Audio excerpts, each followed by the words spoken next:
What's up, YouTube? Welcome to the actual first ever Fightful boxing podcast, I should say. Today is April 14th.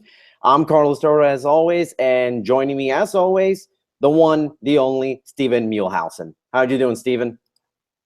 I am great. I went to Eric Church last night, which was amazing. Even though he was 30 minutes late, he made up for it by playing a nearly 4-hour show. So White Castle, if you don't know what White Castle is, it is the place to go at 2 o'clock in the morning. And did that, got up early this morning, and we're rocking and rolling early in the morning. So early in the morning here in Chicago. So good to see you. We're definitely looking forward to this. Let's rock and roll, baby. Yeah, absolutely. We wanted to do a podcast on Monday to discuss the Lomachenko fight. That stuff happened. We weren't able to do it, but yeah, we can still talk about it because Saturday was a very big day for boxing. Actually, for boxing and MMA fans, UFC 210 was a pretty good pay-per-view. And we got two pretty decent boxing cards. One in England, Terry Flanagan versus Peter Petrov, and then the HBO card between Lomachenko and Jason Sosa. And my God, Lomachenko, he looked fantastic on Saturday. He looked amazing. He looked amazing, and it was the one thing when me and you were talking about this last week. And then I thought about it a lot more, and I'm like, man, I think, and then I started to watch. I watched all his fights, and I'm like, this kid's on another level. You saw it, and I talked to him, and I'm like, man, this kid's gonna be great. And then I didn't watch the fight until early Sunday morning, and I'm like, this kid's on another level. You know, and Jason Sosa's not a bad fighter at all. I think Jason Sosa's a really good fighter. And is he on the level of like a Carl Frampton or guys that are going to be coming up at 135 and guys on that level? Is he on the level of a Terrence Crawford? Absolutely not. But he's a good litmus test. The guy's, he's had 23 fights. Another step up in terms of fighting a guy with a lot of experience. He wiped that guy out. That was a 27-minute ass kicking. Sorry for my language. I don't swear too often. A 27-minute ass kicking. There wasn't a second in that fight where he wasn't winning. That's how dominant he was. He didn't take a second off. You get a lot of guys, and you see this, Carlos, and all our fans see this when you're watching a boxing fight, and the guy's clearly ahead. They'll take rounds off. You've seen that with Floyd. You see it with Manny. You see it with Golovkin. You know, you even see it, with Klitschko and guys like that. You know, they take a round or two off. They don't want, just to kind of, for whatever reason. But this guy's awesome. He didn't take a round off. You can make the case. He's the best pound-for-pound boxer in the world today. You can legitimately make that case based off of only 9 fights, and I think that's amazing. Yeah, I think the fact that this guy has been able to just have the stamina to actually pull all of those punches. And I'm going to look up because I was watching the fight on my phone, and I want to actually check the punching stats. Final punching stats by CopyBox scores. 696 punches thrown, 275 of them landed. Jason Sosa attempted 286 punches. The work rate that Lomachenko has is at an absurdly high level, and it's something that we haven't seen this consistent in a good while. I mean, we haven't seen that kind of work rate from a guy like him, maybe over a decade, it was able to go 9 rounds deep and not take the foot off the pedal, not even once. And I'm really excited about the possibility that Lomachenko might move to 135 pounds. And maybe we could see a Lomachenko-Terry Flanagan fight or Lomachenko-Mikey Garcia fight. I don't know if that's going to be the next fight, but there's certainly interest. I don't think so. Mikey Garcia is the fight to me. And I don't think they're going to make it now. I think that's a fight maybe we see at the end of the year. If we don't see it at the end of the year, we see it 18. Because that's the fight to make at 135 pounds. He's going to move up. It's just a matter of maybe not. This is why I don't think it's the next fight. Because I think he takes one more fight at 30. I think he goes up to 35, gets a fight or two there, and then he'll come back, and I think then he'll fight Garcia, because that is the fight to make in that weight class. It really is. It'd be a mega fight. And the thing is, with boxing these days, a lot of these big fights are hard to make. This fight will be pretty easy to make. Considering the past with Mikey and Bob Arum, I think, and the fact that Top Rank wants him back, which a lot of people aren't talking about.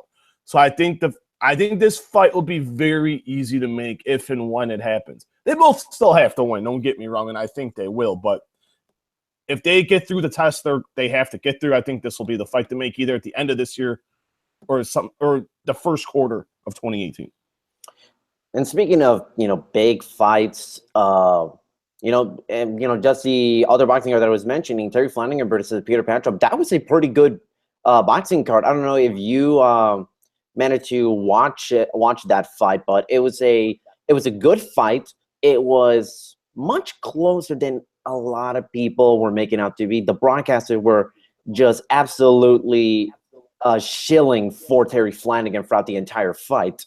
But I think, maybe Terry Flanagan's another, if Bob Arum says, all right, I think you're a big enough star to make the jump immediately and go for a title, probably better off to start off with Terry Flanagan than go straight for Mikey Garcia. And, I mean, the way I saw Terry Flanagan on Saturday, I honestly think Lomachenko could beat Terry Flanagan, because Terry Flanagan looked flat-footed at times. He wasn't taking advantage of the very predictable game plan that Peter Pacquiao was trying to do, which was he was trying to attack the inside, trying to make it a fight up close. And Flanagan at times, he was moving, he was dodging and able to see what Pacquiao was doing, but he wasn't really taking advantage. And I thought that fight was tied after 10 rounds. Some of the judges had it Flanagan winning by a considerable margin. One of the judges had Flanagan winning a complete sweep, which I did not agree in the least bit. But hey, Lomachenko versus Flanagan, that wouldn't be a bad fight, and I think Lomachenko could win somewhat easily. I want to work back a little bit and talk about the fact that, and this was something I think I know for a fact a lot of people weren't talking about. This aired live on Twitter. You look at that, and I give credit where credit's due, because a lot of people, and we've been talking about this fight for a couple weeks, and a lot of fans here wanted to say you're only going to be able to watch it on Sky pay-per-view, and you're going to have to pay like $10.99, whatever I don't know what the conversion is in England, but Banner Promotions was like, you know what? Let's get this fight here. And they did. They got it on Twitter. The world can watch. I don't know the final numbers. I know it was in like right around the 100,000 the last time I had checked. But I give a lot of credit for it. The fight was what the fight was. I don't know what fight in a moment, but I think that's amazing. Because I think now maybe we start seeing that more for fights we want to see in Europe, or even down in Mexico. The new way they're going to do things is airing fights like that on social media. Maybe not just on Twitter. Maybe we start seeing stuff, on Facebook. So I think in terms of a historical aspect for trying it like this, I think it was a success. Regardless of what you think of the fight, the fact that technology is now, or the fact that we can air a boxing fight live on social media, I think is amazing. So I give props to that, because I think that's the new wave of the future. And, they took a big step in that last Saturday. And one thing that I noticed is I was watching the entire stream, aside from the broadcast starting insanely late. It was supposed to start at 5 p.m. Eastern time. I think the broadcast actually started somewhere around 5:30, 5:45, and I don't know why they couldn't just air one of the undercard fights to at least whet our appetite, because Nicole Adams, who was the fight before Terry Flanagan versus Peter Petrov, she's a good boxer. She is a two-time Olympic gold medalist in England. She absolutely dominated her opponent, 4-round sweep. She won 40-36. And listen, if you want to keep women's boxing on the up and up, and they in the United States, they've been doing it, hey, they should have at least done this, aired this fight if you had, the free time. And overall, I agree with you. I thought the fact that it was on Twitter was a resounding success. I didn't have any problems whatsoever when I was watching it. I encountered zero streaming issues, which is, I think, the key part about doing something like this and experimenting with this type of broadcast. And, there were no tech issues, no audio issues. As you mentioned, hundreds of thousands of people watched it. So the interest is there. And I think we're going to see a lot more of these Europe and Mexico cards being broadcast on social media. I think that's going to be really good for the sport. And you got to think, if you're even HBO and Showtime, you have to look at this and be like, I'm not saying air Vasyl Lomachenko and Jason Sosa. I mean, maybe air some undercard fights that are going to come on before the broadcast starts. Like next weekend, you have the card on Showtime with Andre Berto and Sean Porter, and you got the Jamal Charlo fight. The Luis Ortiz fight is going to be on Showtime Extreme. Why don't you air that on Twitter? Why don't they put that on Facebook? If I'm Showtime and I got a big fight like that, especially a guy in Ortiz, and we'll talk about it more next week, but a guy that is a legit contender in the heavyweight division, why don't you put that fight on? That would be, just to garner more interest, because then you can say, hey, go to Showtime, and if you don't have Showtime, go order Showtime. It's going to cost you $9.99 a month or whatever how much Showtime is now. Consumer economics.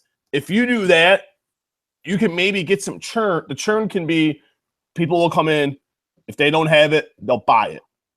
And then if they already have Showtime, more people will watch things. That card, I think, is going to be really good. And then if you're HBO, when it comes time because they're not going to air a card until Canelo and Chavez. Put like the fights that are going to air before pay-per-view, maybe starting at like 7 Eastern. Put a couple of the fights on Facebook Live. Put some of them on Twitter. Just start being more creative, because then maybe if someone's on the fence for a pay-per-view, you can go that route, because WWE used to do it with like the free-for-all in the 90s. That was like they'd give you a match or two, and then that was the reason to go. That was the hook. And like what they did this year for WrestleMania, the last 2 years, they put it on USA. If you're on the fence, either order it on pay-per-view, or if you don't have the network, go get the network. So it's just getting ahead of the times, and I don't know Showtime and HBO, but hopefully they're starting to get better, but they're still a little bit lagging in the time. So big step. Hopefully all the other networks and other promotions are seeing this, because I think if you do it in Mexico, you do it in Europe, you can start doing it in Asia. I think boxing can be more of a worldwide sport, because it should be a worldwide sport, not just the United States and Europe and call it a day. Yeah, I mean, Showtime does a better job with this, because they do have the Showtime app, and you can get I think it's a week or I don't remember if it's a 2-week free trial or a month free trial where you can stream Showtime and I believe Showtime Extreme. They do a better job at it, but sometimes it's just not enough. I look at HBO, and one of the reasons that I think HBO is losing is because all they have is a channel. HBO Now and HBO Go, they don't have the live streaming. They don't have a way to broadcast their pay-per-views on the internet, which is something that I think they are missing out a lot. Look at Top Rank. Top Rank is now experimenting with broadcasting their own pay-per-views. You can say what you want to say about, maybe the broadcasting, that it's different, or the fact that, not a lot, only like 300,000 people only bought the Pacquiao pay-per-view, but at least they're trying. And I think the fact that you're at least offering the opportunity to buy it on the internet is certainly a huge boost. And I really wish HBO would do this, because I can't imagine. I can't imagine they don't have the money for it, because I think they do. If they just invest on something for pay-per-views. Something where they don't have the money.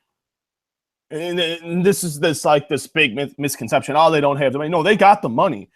It's just the lack of them not wanting to spend the money. And I give Top Rank credit. Everyone bashes Top Rank. But if you sit and look at it, Golden Boy's done the same thing for the last two Canelo fights. You know, so you look at that, and it's just smart economics. They did it for the Liam Smith fight. And talk about Liam Smith missing weight. What in the blue moon was that? That's for a whole other issue. But that was horrible, and that was quite disappointing. Because I was looking forward to that fight. But Golden Boy's doing it. Top Rank's doing it. You know, you got WWE with the network. The UFC's doing it. The UFC's seeing a boom right now in pay-per-views. They've been about the last year or so. The UFC's really caught on in terms of internet pay-per-view. You know, you got WWE doing it too. So it's the benchmark is there. What you can see is there. Golden Boy's doing it. Top Rank's doing it. You know, it's time for HBO, Showtime. You got to start doing this. Even if you have a paywall, that's fine. Have a paywall. You should have a paywall. It's what we were just talking about, Carlos. It's the lack forward with the times. Why aren't we moving forward with the times? This is 2017. This isn't 1987 anymore. This isn't 1987. We're in 2017. If you're going to be like this, you want to make money. This is a money-making business. Everyone's doing this to make money. No one's doing stuff all just for fun. Fight for fun? I don't think so, man. I'm not getting hit in the face for money. I'm not going to get hit in the face for an ice cream cone. Common sense here, and let's hope. I think we will, just based on knowing if anyone's going to do it, it's going to be Showtime. I will give Steven Espinoza and the guys at Showtime credit, but HBO, I don't think will do it, but Showtime has a shot. Yeah, I absolutely agree, and I think you take advantage of Facebook. That's another avenue to do some of these live fights, such as Twitter. And you're right, Oscar De La Hoya and Golden Boy Promotions, they've been doing it for the past couple of Canelo fights. That's how I watched the last Canelo fight. And I was doing coverage of that fight all the way back in November. I was doing I ordered the pay-per-view because where I am, I'm a college student. The university doesn't offer they don't offer pay-per-views with our TV deal, and not a whole ton of bars will want to actually broadcast boxing pay-per-views. At least the ones that we want to see, the diehard boxing fans want to see, unless it's like a Pacquiao Mayweather fight. Pay-per-views the way to go for the sport moving forward. What college do you go to? Rider University. I'm gonna blast Rider University right now. Rider University, have pay-per-view. Come on. What's with these colleges? Come on now. Come on. My man Carlos needs to watch boxing pay-per-views. Come on, people. Jesus. I try not to get on. Yeah. For the people we have watching for the first time, I am a little boisterous. I'm not going to sit here and lie. I'm not going to sit here and sugarcoat anything. Ask my wife. God bless that woman. But me and you've been doing this for a couple weeks now, and I don't really hold nothing back. And I still can't believe these colleges, though. They do not. Do you even have a cable box? Or are they still doing like the hardwired cable that you have to put into the TV with no box? So no box. And listen, and I love and I really like the TV deal that we have. I think we switched to wow, I am blanking out right now. I'm gonna actually check because I have the app on my phone. Xfinity. We have Xfinity. I'm from Puerto Rico. We don't have Xfinity, so this is still a new thing for me. But yeah, we have Xfinity, and at the very least, it's a much better TV deal. But yeah, I really wish we had iPay-per-view. I'm blasting it. Come on, Rider University. Come on, you're taking my poor man's tuition money. Come on, you guys are making these colleges, man. They make all this money. And you can't give people the chance to order pay-per-views. Take it out of my tuition. Put a little extra on my tuition. Come on. Very disappointing. But anyways, back to back to boxing. We're gonna go off. We're gonna go off on rants here, ladies and gentlemen. This is mainly a boxing podcast, but when we notice something, trust me, we're gonna blast some people. And this starts right here. We're blasting people. Rider University, you're getting blasted right now. I think it's a little ridiculous, but it's a shame. I'm glad I'm old enough now where I'm not in college anymore. I don't have to deal with that because I would go blast people, but and listen, and to all the people that are watching for the first time, welcome. And for all those that have been returning for the past couple of weeks, thank you so much for all the support, all the views. For the first 2 weeks, we did pretty good numbers. All things considered, the second podcast, the numbers have been steadily growing after I thought that we didn't get a good start, but we're all practically almost at the same amount of views as the first boxing podcast, which completely shot our expectations. And thank you so much. So please continue supporting Fightful. We really, you guys are the reason we're still doing this 3 weeks in. Oh, absolutely. And,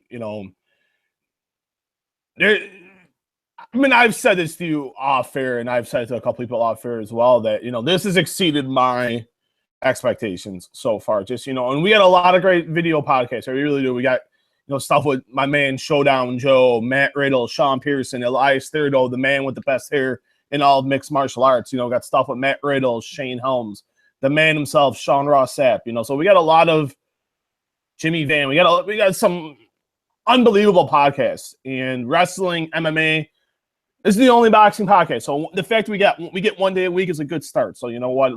Just keep watching, keep listening. Thank you guys for the support. We greatly appreciate it. Yep. And you mentioned a couple of times disappointment. And I wanted to revisit that for just a very brief second. Liam Smith. Come on, I know where you're. Oh yeah, Liam Smith. Okay, I thought you were going somewhere else. Oh wait, I think I know what you're referring to. Well, don't worry, we will get to that. But the Liam Smith fight versus Liam Williams, and for those of you who don't know, on the undercard of the Terry Flanagan versus Peter Petrov, it was Liam Smith versus Liam Williams, and that a lot of people were excited about this fight. The day before the fight, Liam Smith missed weight by I think about like a pound or so, and so that was going to be a title fight. I don't remember if it was the world title fight or was the international. It was a title. It was a title fight at 54. Yeah, at 154 pounds, and he missed weight by 2 pounds, which is, I really try to. Actually, I'll just say it. And even this is also in MMA, and people that know me, I'm not a big fan of guys missing weight. You got 2 jobs to do: train and make weight. If you cannot do either or, you should not be doing this. It is a disrespect to your opponent. The fact that your opponent put in the work for however long they do their training camps, or some do it anywhere from 6 to 12 weeks. If you cannot if you cannot make weight, you're not being a professional. It's very unprofessional. It would be unprofessional of me if I came in late to do this podcast. It would have been unprofessional for you to come in late. You know what? You can't do it. It's unacceptable. And I like Liam Smith. He's a good dude. I've talked to him, but it's unacceptable. At the end of the day, you can't do that. Excuse. And all these guys have excuses. These guys and girls have excuses. And everyone, you know what they say about a-holes? Everyone's got one. And that's how I compare it in this situation. And it's unacceptable. But the fact that a world title fight and you miss weight, got to reconsider, son. You have to. At the end of the day, Liam Smith's got to reconsider because it's unacceptable, and he doesn't deserve to be a world champion at this point, in my honest opinion. I agree. For any of the Liam Smith fans out there, that's my honest opinion. I agree. And to sort of rub salt on the wound about this whole missing weight situation, and by the way, it was for the interim WBO World Super Welterweight Championship. It was a mouthful. That's why I couldn't remember, because the name is so long. What happened was Liam Smith was losing this fight, clearly. Yeah, I think I had Liam Smith winning maybe 2 rounds, and that's about it. And I think that's what the judges had, if I remember correctly. What happened was around the 9th round, Liam Smith headbutted Liam Williams, and it cut a massive gash on his eye. It's so much so to the point that the corner had to stop the fight. Williams' corner stopped the fight, and Liam Smith was awarded the winner in a fight that he missed weight, in a fight that he was losing, a title fight, and he did not. And so the title remained vacant because of it, and it was such a damn shame for the sport of boxing. I mean, it really was. Now, you mean to tell me? See, and I racked my brain about this because I didn't watch the fight until the other day. I found it on YouTube. You mean, and this part boggles my mind. And if I remember correctly, and I've been watching this sport a very long time, after the 4th round, I take that back because if it's after the 4th round, and they don't deem it, if they deem it accidental, the fighter wins by TKO. If it's before the 4th round, then it goes to the scorecards. Actually, wait a minute. No, I take that back. It's the other way around. It's the other way around. If it's before the 4th round, it's deemed a no contest. If it's after the 4th round, they're supposed to go to the scorecards.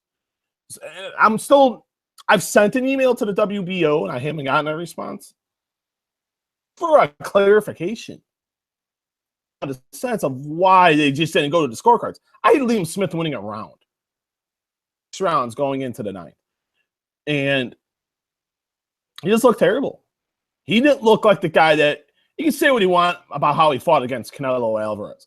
I gave Liam Smith a lot of credit last week. I thought he got dominated. But you know what? He came out and fought every round in this fight. And he did himself a disservice. Not only missing weight, but how he fought in his performance. Now, the headbutt was accidental. It wasn't an intentional headbutt. I will give him that.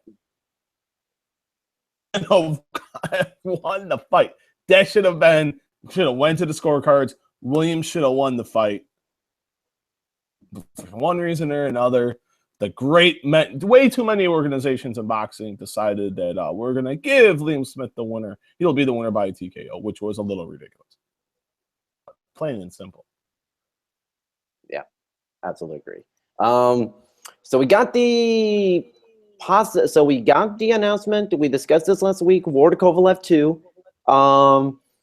And we got the first press conference. And you were very vocal about it on Twitter. I don't remember if I actually said anything about it, but if not, I'm going to say it right now. Oh, no. Ward did not do himself any favors whatsoever in trying to sell this fight. After the, let's face it, disappointing numbers the first fight had on pay-per-view, only, 170,000, 150,000 buys? Ward, this was the perfect chance for Ward to fire back at Kovalev after all the trash talk he'd been doing in the months after the fight. And Ward's like, I'm not going to do any trash talking. No, not going to do any of it. This was, man, we said this last week, and I've been onto it. If you do, I talked to him before the first fight. I have no problem with Andre Ward, the fighter. He is one of the best pound-for-pound fighters in the world today. That is unquestioned. You cannot argue that. But Andre Ward is his own worst enemy. There's a great article on Yahoo Sports by Chris Mannix, even going into this from that press conference that you're talking about in New York. And I said this last week. This guy doesn't get it. He's getting horrid advice. Regardless of what you want to say about the Super Six, he beat the best 168-pound fighters in the world. Because it took so long, fans did lose interest, but he beat the best 168-pound fighters in the world. Last Chad Dawson. Chad Dawson wasn't even in that fight. It was an 11-round massacre by Andre Ward.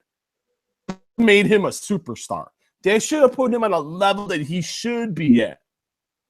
complaining, well, why am I? Then he complains, well, why am I not a star? And you got guys like Floyd Mayweather. Well, he should be a star. Well, look in the mirror. And Andre Ward keeps blaming the media. Well, you don't ever want to talk to me. Well, when people want to talk to him, he doesn't want to talk. It's just kind of this whole him against the world mentality.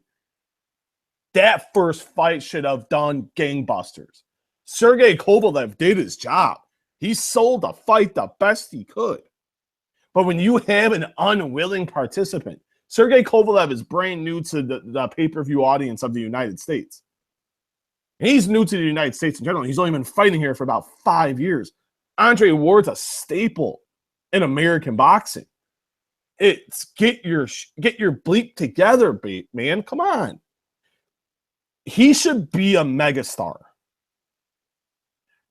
But he doesn't. He's unwilling. You don't have to go be Floyd Mayweather, but show some color, show some personality. He's as bland. He's bland as week old bread. He's that bland. I've talked to him. I talked to him before the Kovalev fight. I couldn't get nothing out of him. I had his publicist send me a text message and apologize. I had HBO texting me and emailing me, apologizing to me. I made chicken bleep out of chicken into chicken salad, but he didn't give me much. And that's his biggest problem. He wants the coverage, but he wants it on his terms. He wants his cake. He wants the chocolate and the vanilla cake. And he wants to eat both cakes. He's unwilling to share a cake. And I think that's unfortunate because if he lets people in and shows who he really is, this guy can be a star. He can be a mega star. But he will never be a mega star until he learns the. And I'm not saying this because I'm in the media. I'm saying this even just as a boxing fan. There's no reason he should not be a megastar. It's unacceptable at this point. It took that third press conference in Oakland for him to finally open up and get it together a little bit. It shouldn't have taken 3. New York was the place to do it. There's more eyes with the New York media. I know tons of media that were coming in just into New York for this presser. And he fell flat on his face as usual. Kovalev did his job. I thought Kovalev did fine. For how limited Kovalev is, I thought he did fine. Andre Ward had a chance and once again disappointed the fans and the public in that aspect because and you know this, and we've talked about it last week. The storyline's there. The controversial decision. Many people, including myself, think Kovalev won the fight. I think I can, out of 50, I've talked to a lot of journalists. I think I found like 2 or 3 that gave the fight to Andre Ward. And a lot of fans think the same thing. So that's all you need to base it on. No excuses? That's a lame freaking tagline, if you ask me. But Andre Ward should not have excuses. Blaming him, you want no excuses? Andre Ward needs to remember that catchphrase and he has no excuses of why he shouldn't be a megastar. It's his own fault. And it sucks because he's that good. Yeah, I think so too. And, hopefully he sells the fight a little bit better in the lead up to the fight. We still have a ways to go. We have a ton of fights coming into next week. I mean, Sean Porter versus Andre Berto. That card's going to be ridiculous. And I'm waiting word on probably either today or tomorrow from the Barclays and the people in charge of the fight to see if I'm approved for a press pass. I think I'm going to get it, hopefully. And that's going to be and the card's going to be really good. Amanda Serrano, for fans of women's boxing who remember her from the, not Gervonta Davis, James DeGale versus Bato Jack back in January. She's going to be fighting again, which I think is going to be awesome. Luis Ortiz, King Kong Ortiz, he's a star he's a gem. He's a star. Despite his age, he is a star in the making. Could be a really fun fight. Really fun fighter to watch. Jermell Charlo for the WBC middleweight title. That's going to be a junior middleweight. That's going to be super fun. And Sean Porter versus Andre Berto. Winner fights Keith Thurman. I mean, this is a fantastic card. And really, I was just gonna say the card's amazing. It really is. You couldn't get a better card. We'll talk about it more next week, but no, that card is stacked. They better let you into the Barclays Center. Carlos Toro and Fightful Online need to be in. Fightful.com needs to be in the house. We're 2 for 2 in the Barclays Center. I think you'll get in. Yeah, I think so too. And then on the flip side, we have a Top Rank pay-per-view happening at the same time. The timing is not great because it's like more or less happening at the same time as the Showtime card at the Barclays Center. But I like what Top Rank is doing and dedicating a pay-per-view with some of their lesser known world title holders. And I like what they're doing. Once again, a Top Rank pay-per-view with 3 world title fights. I think that's going to be really good for the sport. And I think I like this. I like what Top Rank is doing. No, what they're doing, it like you said, I like it too. Real quick, it's smart. Give the guys that don't. It's not gonna do gangbusters on pay-per-view. They're not looking for this to do gang. They would, and just talking to people there, 50,000 buys. If they get their impression that their words to me, or they would be paraphrasing, is they would be happy with around 50,000. They'd be happy. This is just more of a show, just for some of the talent, like you said, that isn't getting that opportunity. And I give them credit because no one else is doing it. You know, Golden Boy is doing it again on Fox Sports 1. I would like to see Top Rank get a TV deal so they don't have to foot this expensive pay-per-view all the time. Hopefully down the line they can get a deal with a cable network, and whether it's like a Fox Sports 1 or ESPN or I'm trying to think, there's really no other cable outlet, like a sports outlet, but if like an ESPN or a Fox Sports or something along that line, get some type of deal. I think it would be very beneficial instead of having it costs a lot of money to run pay-per-view. If pay-per-view isn't cheap to run, so because then even the providers get a little bit of a kickback and everything. They get some of the revenue. So if you can get a cable network, you can get a deal. As Spike TV's looking, PBC. And we'll talk about that in a moment, but that's another area they can go. So I think it's interesting. So I would try cable TV, but you never know. It would save them money at the end of the day, and you should be making money instead of losing money. And just to run down really quick the card for that Top Rank pay-per-view, because I have it right here and I'm looking at it. Oscar Valdez versus Miguel Mariaga for the WBO featherweight title. Gilberto Ramirez versus Max Bursak for the WBO super middleweight title. And Jesse Magdanello versus Edson Dos Santos for the junior featherweight title. And that's a pretty decent card. I mean, Gilberto Ramirez, and I'm going to say in English. I don't know why I say Gilberto when I can clearly say it in Spanish very easily, Gilberto. But yeah, you got those three title fights. Those are pretty good. And as you mentioned, the PBC's deal with Spike TV ended. And boy, this has been a roller coaster of an experiment, this entire PBC thing that they've been doing for the past few weeks. It's been some good, some pretty bad, because a lot of the fights kind of uninteresting if I'm being completely honest. But I give credit that I like the concept, the fact that you have the Premier Boxing Champions and going to so many different networks and broadcasting fights. I like the fact that they're able to broadcast Deontay Wilder fights. The concept is good. I'm going to preface this with this. I like the guys over there, and the concept is good. And there's a lot of guys there work hard. The idea of going to different networks. I think, I liked it. NBC, CBS, like you said, you brought up Deontay Wilder on Fox, like Bounce and Bounce TV. A lot of these cards are crap. Why do I don't want to see, and I'll use Keith Thurman and Danny Garcia as an example. A fight people want to see. You had 5.1 million people watching the 12th round. You had an average of 3.74 million people. People wanted to see that fight. The Deontay Wilder fight averaged 1.85 million people. Gerald Washington, they told the story well. If you promote it well and tell a story, People will be interested. Deontay Wilder is going to be a star if he continues to progress. Heavyweight championship of the world. But people don't want to see Carlos Toro versus Steve Muehlhausen is your main event on Spike TV. They were putting mismatches on Spike. Danny Garcia against a bum. Adonis Stevenson against a bum. Adrian Broner against a scrub. The best fight they put on there was Amir Khan and Chris Algieri. And that was years ago. It's like, it comes at a point where, and this has been my knock on Al Heyman, and the concept is that, okay, we're getting boxing on free TV. Awesome. Put on some fights that people are interested in. If it means less is more, then do that.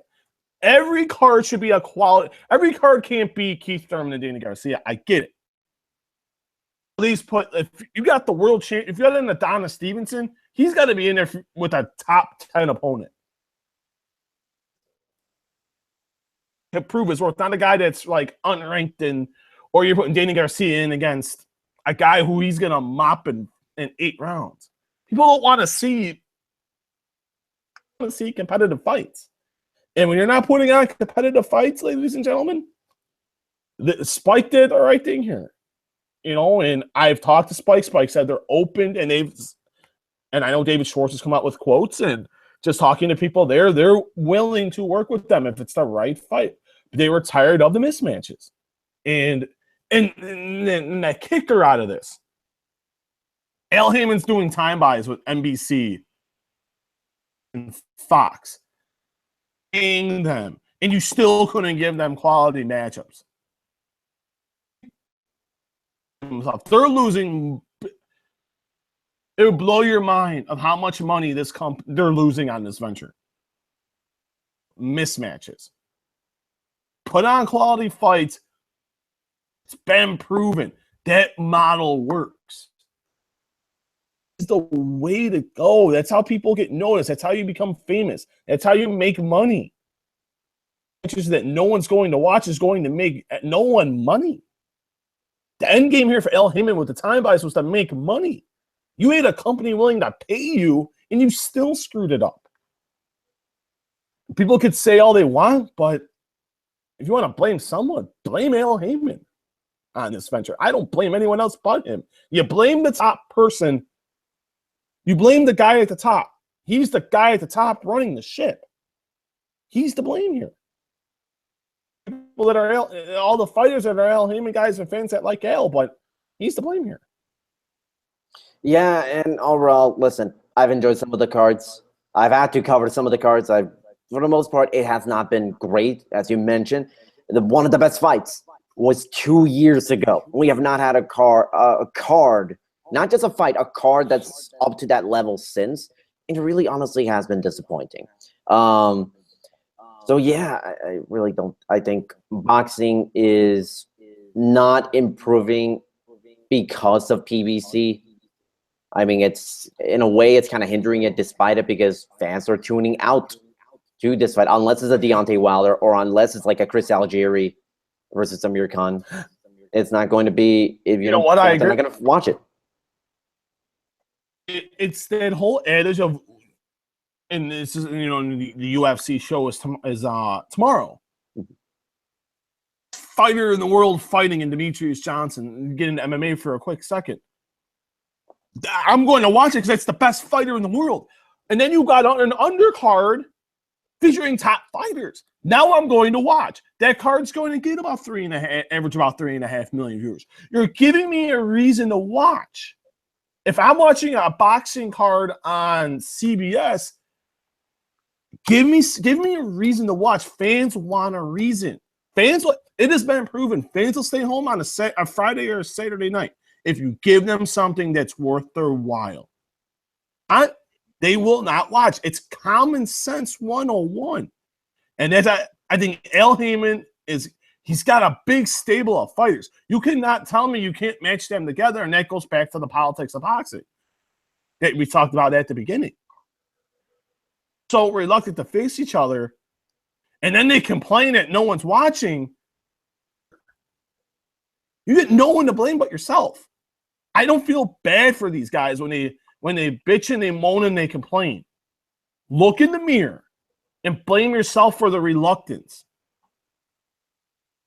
It's exactly how it is. It's unfortunate because boxing should be bigger than mixed martial arts. Boxing always was. And these promoters, and managers and advisors and all these other guys, they're putting their foots in their mouths here, and they're tying themselves up here, and they got no one to blame but themselves. They can make more money, but they're not, and it's unfortunate.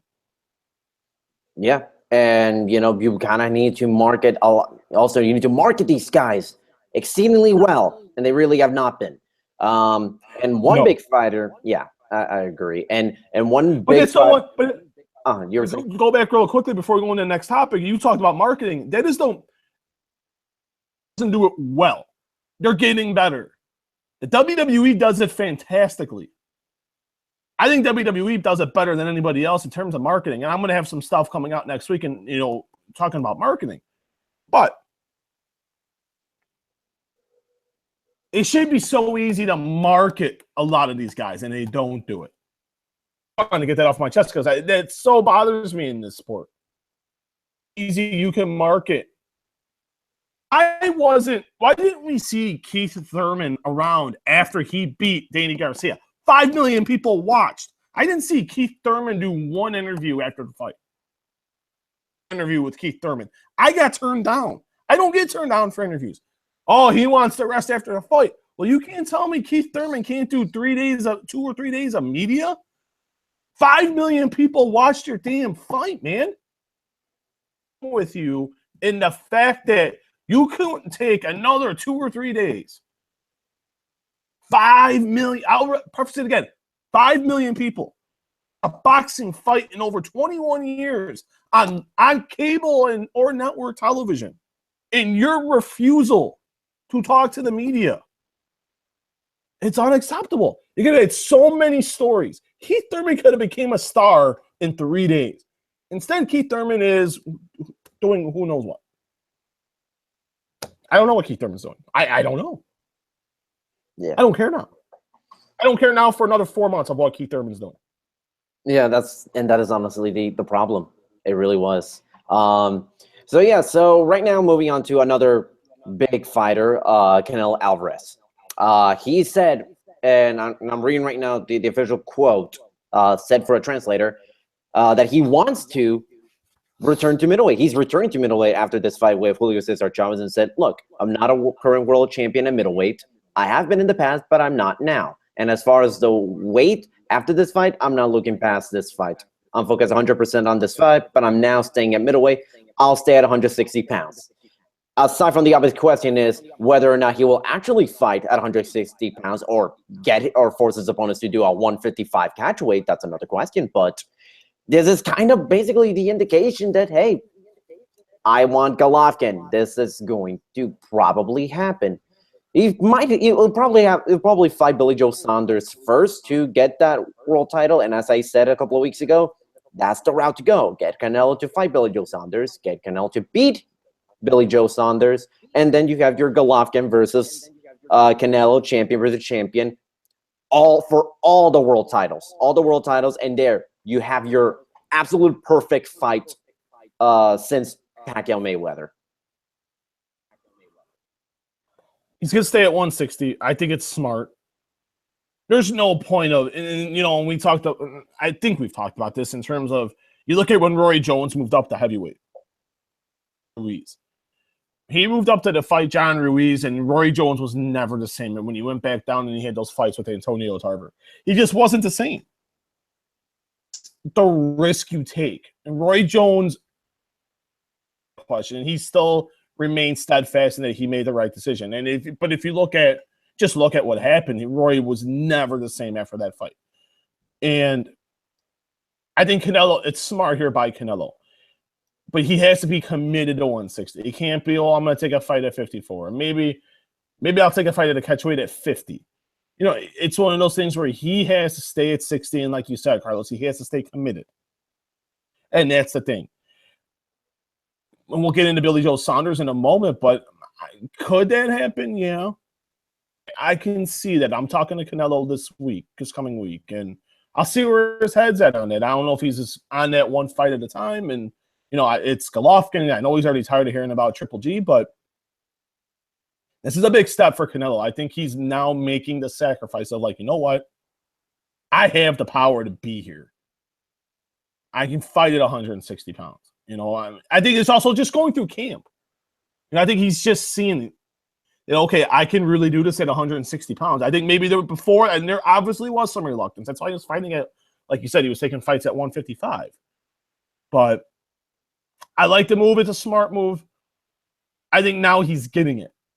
I think it's now come to the point where he's running the ship. I think it's before, it'd be kind of like you look at, he's here, Oscar's like up here. Oscar's still running the ship. Now you're starting to slowly see Canelo be like, you know what, man? You work for me. And that's how it should be in boxing. That's how it should be. Works. A fighter. If a fighter wants to fight somebody, the promoter needs to go make the fight. And I think Canelo's tired of hearing about Golovkin. I think Canelo is tired of the public saying, make a decision. You are either gonna fight at 160 or we're not gonna. And you look at his pay-per-view numbers with Khan. They weren't as good as they were with Cotto. You went from 930,000 buys and you went to about a little bit over 600. People are getting tired of the waffling and the wavering of him. And I think he was smart enough to recognize that. The fight with Liam Smith and didn't do very well. So I think he's become business savvy enough of being around the right people to where, okay, this is the decision I need to make. And I give him credit because he doesn't bow down to nobody. He takes the fight. He'll fight the best. This guy doesn't care. It's always been Oscar. Now it seems like he's growing up here. Now I think he's taking control of his career. And I'm not saying he's even going to beat Chavez, and we'll get into that in a couple of weeks, but I like his direction. I like the mindset here. I really do, because I think he's starting to grow. He's still young. He fought Floyd Mayweather at 23 years old. A lot of people don't remember that he's 27 years old now, but, he's still young. He's growing. He's a growing guy. He's still trying to grow into his body, and he's finally starting to. And I think we're going to see the fruits of that labor coming up on May 6th. I really do. Yeah, absolutely. I think. I know that was a long-winded diatribe. And you mentioned people forget he's young. I sometimes forget that he's only 27 years old because he's been in so many big fights. You think that he's in his way closer to being 30, 31 years old than being 27. And yeah, I agree. And listen, and you mentioned Billy Joe Saunders and how I think that fight should happen because that great marketing long-term for a Gennady Golovkin fight. And Billy Joe Saunders is not doing himself any favors. We spoke about this last week, and Billy Joe Saunders wanted to give he gave an ultimatum to Golovkin. Listen, you're fighting me and you're signing that contract in 10 days or less, or we're not doing this. And you and I both completely laughed and scoffed at Billy Joe Saunders and Frank Warren, his promoter, thinking that Billy Joe Saunders has absolutely any leverage whatsoever, considering the fact that he has a significantly less of a star than Gennady Golovkin is, considering the fact that he only has one title and not a lot of people pay attention to him, considering the fact that his stock went down unbelievably low after that very poor performance against Artur Akavov, where honestly, he won the fight, but it was probably one of the weakest unanimous decision wins I have seen in a long time. So I really don't think Golovkin should really be bothered a lot with Billy Joe Saunders. Golovkin has a fight not confirmed, but we want to see a Daniel Jacobs Golovkin too. We want to see that a hell of a lot more than Golovkin Billy Joe Saunders. Like you said, we scoffed at it. The only people Billy Joe Saunders can make ultimatums to would be the guys like me and you. and everyone watching. He's got no, and he basically got laughed at by it. And it was smart for Golovkin not to take the fight. He doesn't, and that shows that his focus is where it should be. He doesn't need to worry about Billy Joe Saunders. Billy Joe Saunders needs Gennady Golovkin more than Gennady Golovkin will ever need Billy Joe Saunders. That fight will eventually happen. Billy Joe Saunders needs to stay active. And start accepting quality fights before he can sit and make demands. Go fight somebody that is worth our while, and we're going to have some interest in. He needs to do that first before he can sit and make demands at Gennady Golovkin or Canelo Alvarez or anybody else. He needs to do that first. Golovkin's still hurting from the Jacobs fight too. There was some stuff out this week that he's been saying and just kind of fishing around, talking to Tom Loeffler. Tom said the same thing. He's hurting, and we want to be ready for September if Canelo gets by. If he gets by Chavez Jr. So it's a smart move by Gennady Golovkin. Billy Joe Saunders, buddy, you need to go fight somebody that is worth our time. Be a champion. Stop facing guys that are ranked like 15. Face a guy that and finish. Just don't win a lackluster decision, like Carlos was saying. Win some fights, beat some quality opposition, because then that makes the fight bigger. Whether Saunders fights, like you were talking about fighting Canelo or fighting Golovkin. If you're gonna do that, fight quality opponents, it makes everyone more money. That's because you hold a belt doesn't mean, hey, I got a belt. Well, you know what? Each organization has like 16 belts. So you know what? Prove to me that you're fighting quality opposition and making me some money. And then let's start talking dollars and cents. Because right now, Billy Joe Saunders is worth about as much as his pen cap. That's how much Billy Joe Saunders is worth right now, is his pen cap. So go fight somebody, buddy, before you can sit there and make demands like Gennady Golovkin or anybody else. Which, by the way, and I was just checking right now, just to be 100% sure, that the fight against Akavov last December was his first title defense since winning the belt from Andy Lee. Yeah, which a lot of people already didn't think Billy Joe Saunders was beating Andy Lee to begin with, and now he thinks he was off for a year. Fights Akavov, who was I think you mentioned 15th in the WBO rankings. I think he was like 15, or he was in the top 20. He wasn't in the top 10 that I knew. I think he was. And again, he was around 50 last time I looked. Yeah, and then you have a incredibly lackluster performance against Artur Akavov, and then realize that you have absolutely zero right. And it's like, get out of here. It's like, get out of here, son. Get out of here. Guys, it's the guy. It's like Adonis Stevenson. Yeah. And I don't want to talk much about Adonis Stevenson, but he's fighting Toro again. Why? He lost his last fight. That's another thing that blows my mind about Adonis Stevenson. He makes these claims. He got in the ring and he confronted Sergey Kovalev after he beat Muhammad. And I was like, okay, maybe this fight's going to happen. But Adonis Stevenson just thinks he's worth more than he is. It's like he's another one that needs to fight. These guys they got to be like linked somehow. They have to be like brothers from another mother or brothers from another father or something. Because they basically have the same DNA. Taking fights that make no sense and fighting guys that don't deserve fights. But I'm sorry. That you said that, and that had me thinking about Adonis Stevenson. No, I agree. I saw the announcement from Farmers like, okay, really don't care much. Does he really never does himself any favors in marketing himself, as we were talking about? Some of these fighters, they don't like marketing themselves. I'm right now looking. Yes, the last time he fought in the United States, outside of Canada, 2011, before he was the champion, before he was even a regional champion at another weight class against Shuja El Amin. Who? Exactly.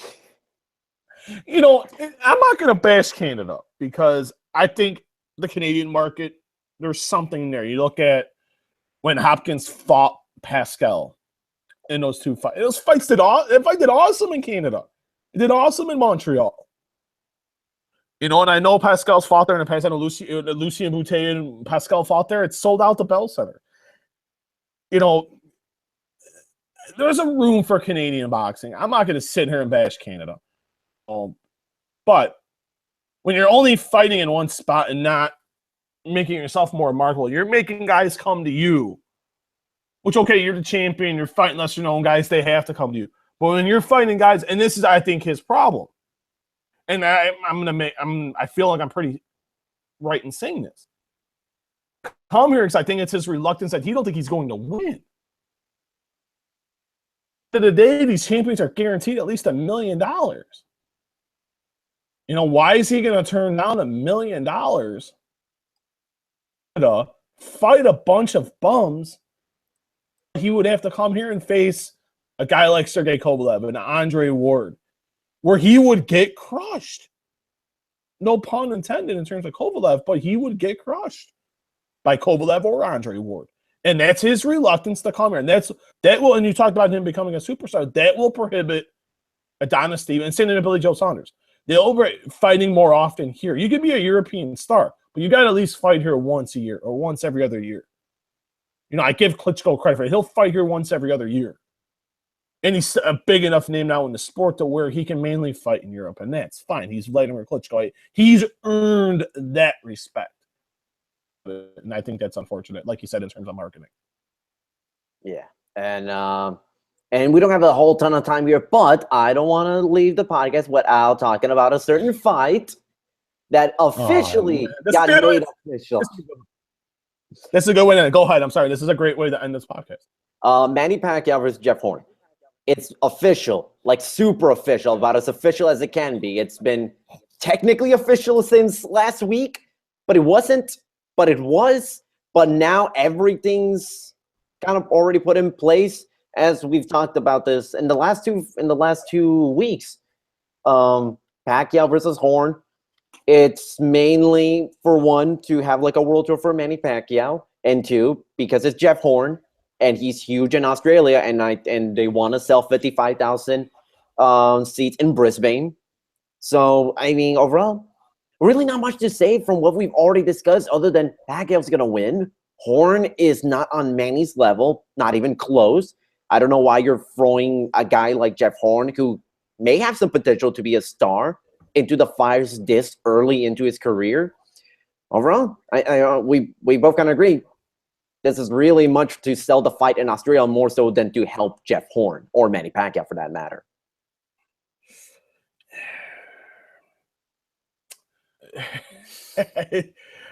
I haven't told. The only person I've told this was my wife. How I found out the fight was official was through a text message from Pacquiao's advisor, Michael Kantz, at 4:45 in the morning. I didn't notice it until I woke up later on in the morning. His whole diatribe, it was great. A kick out of it. And I get it, like you said. I get it. It's 55,000 people. It's also kind of a deal with Ducal Events, which, you know, promotes Joseph Parker, the WBI, I don't even remember. WBO, I believe. WBO, I believe. WBO heavyweight champion. Joseph Parker is an amazing fighter. That's another guy who I'm really high on. And it was part of it. And this is kind of what I've been starting to get told. I don't agree with it, but we'll break it down here. Bob Arum and Top Rank have agreed to Joseph Parker. And from putting just putting X and Y together promotes Jeff Horn. And this is kind of like the sweetener. Okay, we'll do this, but you got to give us this. And Bob's willing to do it. And, you know, it's like you said, it's 55,000 tickets. Everyone's going to make a crack load of money. The fight does, like you said, the fight doesn't make sense. We get it. We're both on the same page on that. We get it in terms of dollars and cents, and helps Jeff Horn to the fact that he fought Manny Pacquiao. And I'm not trying to discredit Jeff Horn, but the best guy he's fought is Randall Bailey, and Randall Bailey is 15 years past his prime.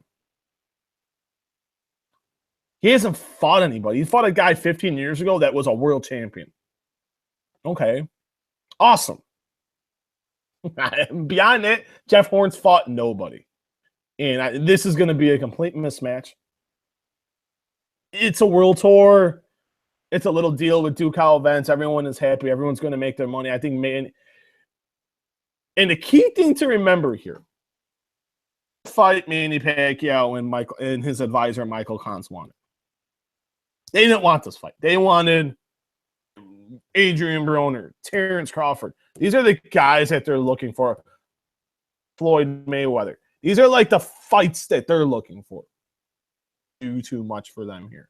More inside making some money and padding his record. And I've blasted Manny. And it is disappointing. I think Manny could have spoke up more. I've been like, hey, let's go. They tried to make the Khan fight. And for one reason or another, they felt with the backers it was a little fishy out in the UAE. Manny's contract ends at the end of the year with Top Rank. I think people need to remember this. I think this is, it's not fully out there yet, but it's something that you really need to keep an eye on. He should fight, from what I'm told, he's going to fight in November. He'll complete that final fight in this Top Rank contract, and then I think he's going to go a different route at that point. But it makes no sense. It's 4th of July weekend. We're going to have to cover it. It's like, I got better things to do. You got better things to do. Talk about, though, and complain about and moan about and act like a bunch of old men about. But, but it sucks because I think it's not doing the boxing fan. It's doing the boxing fan a disservice. And it's also the fact that it seems like this is going to. I know they're talking to HBO about putting this on free HBO. Take it to the head as you will. They don't even. Bob Arum's already conceded that this isn't a pay-per-view level fight. This shows you this is all about the money. I should have said that at the beginning, but that's kind of where this is at here. And HBO hasn't given. I've reached out to them. They haven't given me a yay or an A on. But I know the talks are happening, so it sucks. But Manny Pacquiao is fighting. Manny Pacquiao does generate some excitement. So I think he's good, and he's a Hall of Famer, champion in the history of the sport. So Manny in the ring. I have my signed Manny Pacquiao glove right here that they sent me. Yes, I think I got this right. No, I do not got this right way. I do apologize for the fans out there. They sent me. I don't even know why they sent it to me. To be quite honest, I got something in the mail. My wife's like, "You got something from UPS from Top Rank." I'm like, "What?" They sent me a signed glove. I was like, "Okay." It was after the Vargas Fest. I thought that was kind of cool. That's kind of cool. That's my boxing story. But no, it's a disappointment. I think you talked about 300,000 buys on pay-per-view for the Vargas fight. Expected to do it really well, just considering. But. And I think Aaron realizes that. So I think being on HBO, I think would be cool. Hopefully HBO picks it up because I think this fight does. I think just the spectacle of 55,000 people, I think is a good way to sell it too. Is the fact that it's going to be sold out. You got a legend of the sport. You got a guy who's popular in the country. Why not? And it'll do great ratings for HBO. It'll probably do about 2 million viewers. So I think it's a win-win if they get it on HBO. I really do. Let's hope HBO unleashes the checkbook a little bit here and takes that fight. So I think it would be exciting. Yep, I absolutely agree. So I think that about wraps it up for the. One more. Oh, yep. Let's talk Joshua and Klitschko real quick. In terms, everyone's been asking me about TV. A question, and I did get some information and told, and this has been confirmed. I know ESPN's put out something about it, and HBO have offered $3 million to air the fight. And from what I've been told, and this is how it's looking like it's going to go as of right now. Showtime would air it live because Joshua is the champion. So the fight would air live on Showtime at Wembley Stadium in England. Then HBO would air it on a tape delay 4 hours later at 10 Eastern. This seems like that's the way it's going to go. the fight was supposed to be announced last week, and they're haggling over a press release. HBO wanted to announce it during the Lomachenko fight. Showtime was like, well, we don't want you to do that, because you're going to do it on your network and you're going to get a jump. It's like, why? How are you going to get a jump? So that's as of right now, looking like it's going to go. They don't have much time. If they're going to do it, it's got to be either, I would say, Monday. You have to really get on this so you don't have much time. The fight's in 2 weeks. So hopefully they get this done. They announce it either today or Monday. So your only options here. And both commentating teams would be in England. It wouldn't be how they usually do it at a studio or they would do it inside an arena. Both broadcast teams will be in London, England. So that is the latest on that. And if there's a rematch, if Klitschko wins, and this has been confirmed, then the roles would just be reversed. If Klitschko wins, because there is a rematch clause in the contract. If Klitschko wins, the rematch will happen, and then it would just be HBO would air it live, and then Showtime would air it on tape delay. And they're haggling over Showtime leaking spoilers and causing people not to watch on HBO. So that's also another little nugget. And there's still a lot going on there. It's unfortunate. We talked about this before. This should have been announced a while ago. So that is what's going on with that. Hopefully we get something here in the next day or two. I wanted to get that in there because that is very important because that is, without a doubt, the biggest heavyweight title fight since Lewis and Tyson. You heard it first from the man, Stephen Muehlhausen. No. I hate when people say that.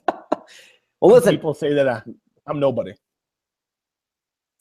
Well, you're the guy that correctly predicted when Lomachenko would be Jason Sosa. So I got to give you props for that. I even hate doing predictions. And I had people come and leave me comments like, "Oh, you're right." I'm like, "Yeah, okay." About that. But no, I was right. I don't know. I get shy when it comes to that stuff. I don't know why. But no, I was right. Yeah, okay. I don't get too excited. I don't toot my horn too much. I really don't. We love doing this, and boxing's amazing. And you guys got to continue watching here. We're having a great time here, and we're glad you guys are watching. And that's the most important thing. You guys, and Carlos said this earlier, you guys got us here to be live. There's nothing. We're just the two numbskulls sitting here, spewing our guns off for an hour. But we want to thank you guys from the bottom of our heart. Thank you. It means a lot. And we greatly appreciate it. And continue watching. Absolutely. We'll be bringing you a ton of coverage for the Porter-Berto fight at some point today. I'm going to guess. Usually they send me the approval on the Friday 8 days before the fight actually happens. I'm going to guess within the next 3-4 hours, I'm going to get word as to whether or not I'll get press credentials. I'll probably still go regardless because it is a major fight. And if I do, we'll be bringing you tons of interviews. I'm certainly going to talk to a lot of the fighters. I'm going to try to see if I can talk to King Kong Ortiz, to Amanda Serrano, who I've already spoken to. Great fighter, great face for women's boxing. Talking to Sean Porter, Andre Berto. A lot of stuff. We're going to bring you tons of stuff. And April, May, June, that's going to be a huge 3-month stretch for the sport of boxing. So again, thank you so much. 4 months, 4 months. Oh, July. If you think about it, you got April. We're not done with April. We still got 2 big cards. You got May, June, and you got beginning of July with Manny and Jeff Horton. So a lot of exciting times coming up, gents. Or we're gonna knock you, or as LL Cool J says, Mama said knock you out. Yes, I went LL Cool J. My top hat, my backwards hat and the glasses on. Next week, I will have the backwards hat and the sunglasses. Okay, so we did LL Cool J this week. We did Sandlot last week. Sandlot, yes, sir. I got comments on the Sandlot. People thought that was great. I think it's great. Sandlot's phenomenal. I gotta watch that this weekend. Now you got me wanting to watch the Sandlot. I'm gonna do that today. Yeah. definitely probably won't have any time today because I got tons of other broadcasting duties and reporting duties for baseball. But other than that, yeah, I actually might watch it because I had been in the back of my mind since we did the last podcast. And depending what the schedule for the Berto and Porter event is looking like later next week. Hopefully we still get to do a podcast on Thursday and Friday. We'll most certainly get work. And yeah, once again, thank you so much from the bottom of our hearts for the first ever live boxing podcast here at Fightful.com. And Steven, do you want to do any plugs at the end as we're wrapping up the show? Just follow everybody. Follow Carlos at Carlos Toro 360. Follow me at S Muehlhausen MMA. That's Muehlhausen MMA. Follow Fightful on Twitter at Fightful Online. Follow all the great podcasts, man. We got a Raw, SmackDown.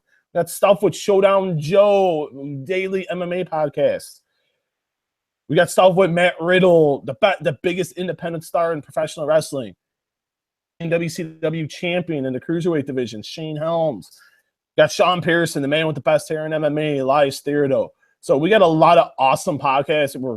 The site is growing. I'm always getting people never heard of this site like a couple months ago, and now everyone's asking, man, you do stuff for these guys. I'm like, absolutely, man. I'm like, these are great cats, man. I love working with you guys. I love the site. I think the site's amazing, and we're starting to take over. One step at a time, one small step for mankind, as I say. When we're taking over, we're getting there. Everyone for watching it means a lot to us, and everyone have a happy Easter. Yep. Everybody have a great Easter. Enjoy the great UFC card that we have on Saturday. Fightful's going to have coverage of that.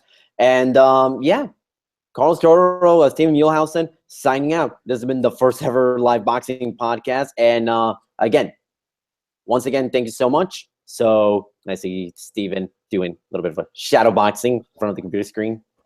Hey, I get excited, man. Yeah, we're all excited. We are definitely excited for the future of the boxing section of Fightful. Carlos Toro, Steven Muehlhausen, signing out.